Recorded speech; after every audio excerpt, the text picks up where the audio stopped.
What if one of the most famous haunted house movies ever made wasn't inspired by a ghost story, but a murder? And today's film is one of the most infamous of them all. Yes, we are going to be talking about the Amityville Horror.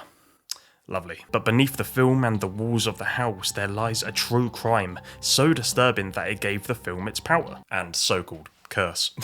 Spooky stuff. It's October, okay? I'm trying to get people in the mood. By the way, if you enjoy film, animation, or anything macabre, you're in the right place. So maybe consider subscribing to the channel and enjoy the video. So when the Amityville Horror hit theaters in 1979, it became a box office sensation. I think you have to appreciate films with the context in mind, when they were released. I mean, the 70s was a pretty great decade for films, but when I watched this, I was pretty impressed with what it was trying to do. Honestly, this cat was the real demon of the story. So it grossed $86 million, which made it the top independent horror film of the time, until the Blair Witch Project came out 2 decades later. That pesky Blair Witch. Honestly, back in the day, we could have just walked into the forest with our cameras, filmed a little something, and make $250 million. Nowadays, it's a little more tricky. If I went into the forest now to film something, A, it probably wouldn't make any money, and 2, I'd probably get stabbed. So the Amityville Horror starred James Brolin and Margaret Kidder, and it told the story of George and Kathy Lutz. And they move into their dream home on Long Island with their 3 kids, Daniel, Christopher, and Amy. Genuinely seems like quite a nice place to live. So, what's the catch, you may ask? Well, 13 months earlier, a young man murdered his entire family inside of the house. That might sound familiar. So before long, and maybe a bit coincidentally, the Lutzes face a lot of paranormal activity. Has all the original hardware and everything works. Yum. Kathy! So the Amityville Horror was marketed with the tagline based on a true story. It was one of the earlier uses of the tagline, and back then it genuinely made people a bit scared. I went into that house!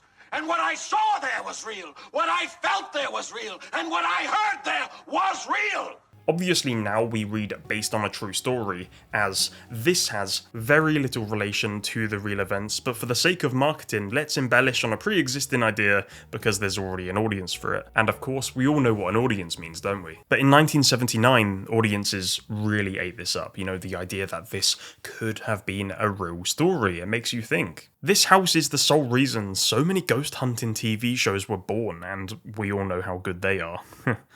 Oh god. Hey!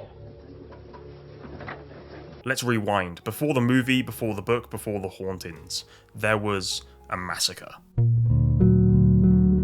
On November 13th, 1974, there was a 23-year-old man called Ronald DeFeo Jr., and he picked up his .35 caliber rifle and he decided to murder his entire family.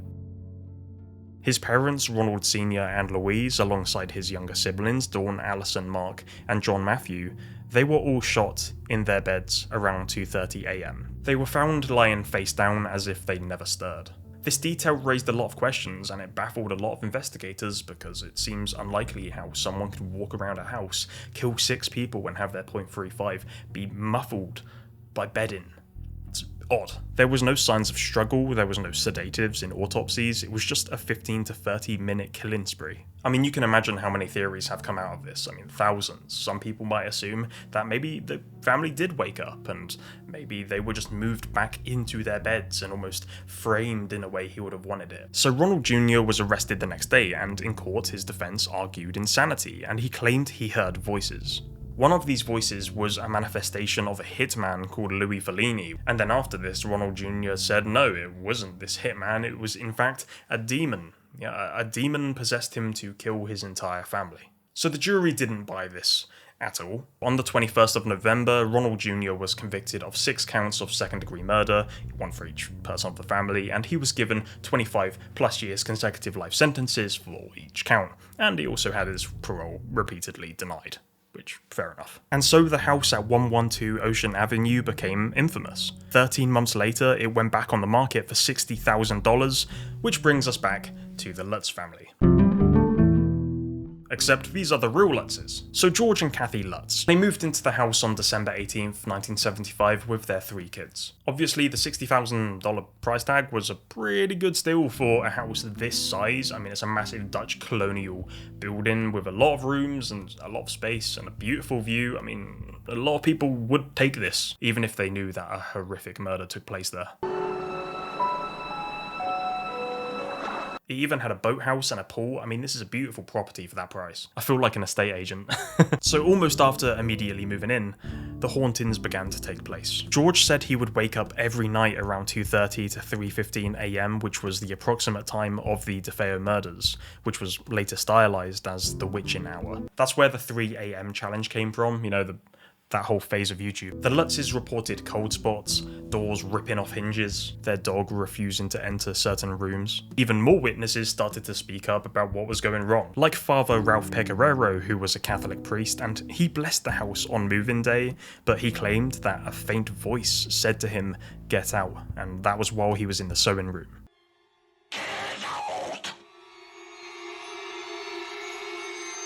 So he just advised the Lutz to avoid it, and then he just sacked it off and left. Honestly, fair enough, just get out at that point. Even in winter, the rooms of the house would get filled with thousands of flies. Amy claimed to even see a red-eyed, pig-like creature named Jody. So Amy said the kid was inside of the walls and she could hear it like running around from all angles, and sometimes Amy would see the kid staring at her from the windows. Yeah, it's pretty intense stuff. So over 28 days, from December 18th, 1975 to January 14th, 1976, the activity escalated.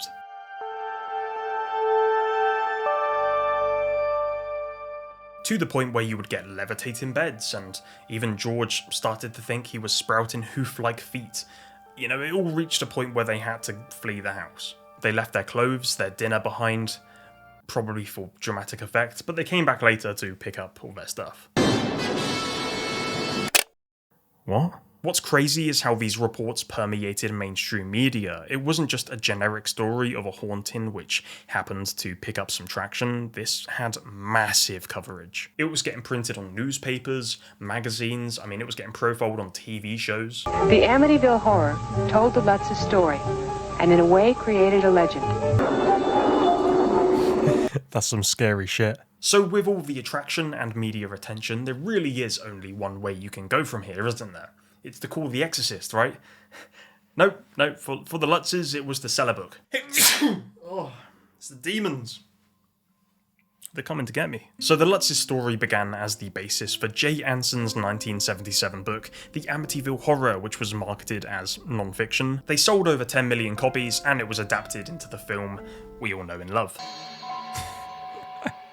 What is that face? So Jay, the author, was actually hired by the couple to document their experiences, so they had a lot of creative freedom, I would imagine. So how much of this craziness made it into the movie? Well, pretty much all of it. You know, dialed to 11. The film has George being possessed. It has the swarms of flies, the staircase, the apparitions. So the swarms of flies, sure, I guess they're possible, but no neighbors saw an infestation ever. And in the winter, it's incredibly unlikely to see that because it's not what they like. The real Amityville house had no evil eyes, you know, the windows featured in the horror poster. That's just there to make it look kind of scary. You know, okay, sure, we got to sell a movie here. Even George's demonic takeover was highly exaggerated to what, you know, the real George went through, you know, if that happened. Why are you asking me? I'm just a dragon. The Lutzes swore their story was true, even to the point that they were passing polygraph tests in 1976. Although they're not a very legitimate way of figuring things out, there are some very good liars out there, but skeptics absolutely tore this apart. So with Father Pecoraro, for instance, he actually ended up testifying in 1979, and though he admitted he did hear a kind of get-out voice, he said it wasn't really supernatural. So great. He said it was more like wind or the house settling, and he was kind of annoyed that the Lutzes didn't add that part and kind of misrepresented what he said, rather than them just going with Occam's razor. You know, what's the most likely thing to do here? Oh, it's probably the wind. I know it's a cliche saying it's the wind, but I'm gonna have to back my boy Father Pecoraro on this one. Then you have the people who moved into the Amityville house after the Lutzes left. Jim and Barbara Cromartie. They reported having a very peaceful life at the house. Nothing weird happened. The only annoying thing was people constantly coming to the house to stare at it and take pictures of it because of the publicity. When it comes to the slime oozing from the walls, there was no residue in police or forensic checks. A lot of skeptics would point to old plumbing issues, if that was even the case. I mean, there was nothing found. Personally, I think the Lutzes were ahead of their time with the slime gimmick, and they got there before Nickelodeon did. The idea of slime and ectoplasm in itself being related to the paranormal has always been kind of a weird concept to me. You know what? I'm going to research this. We're going to figure this out right now. Why is slime related to ghosts? Slimer from Ghostbusters. I mean, Slimer probably made the idea quite popular, but Ghostbusters came out in 1984, which was a little while after this. I need to go deeper into this. Spiritualism. It says, the term ectoplasm originated in spiritualism, referring to a substance supposedly produced by mediums in a trance state to help spirits manifest in the physical realm. What? Substance produced by mediums.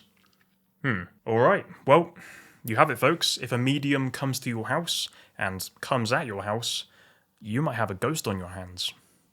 I'm coming apart! Oh, Mother of God, I'm coming apart! Jody the Pig Demon was only Amy's claim, so maybe it was an imaginary friend that turned really sinister. Adult Amy defends that this was a thing still, so fair enough. So all in all, a very legitimate haunted house, if I do say so myself. Real or not, the Amityville Horror exploded into pop culture. The Warrens visited the house and they called it Hell's Gate 1. You had TV shows, big film crews at this place, documenting it, trying to get as much evidence as possible from this place. So was this a great film? Not really. I mean, it was okay, for its time. It didn't blow me away, but it was quite entertaining.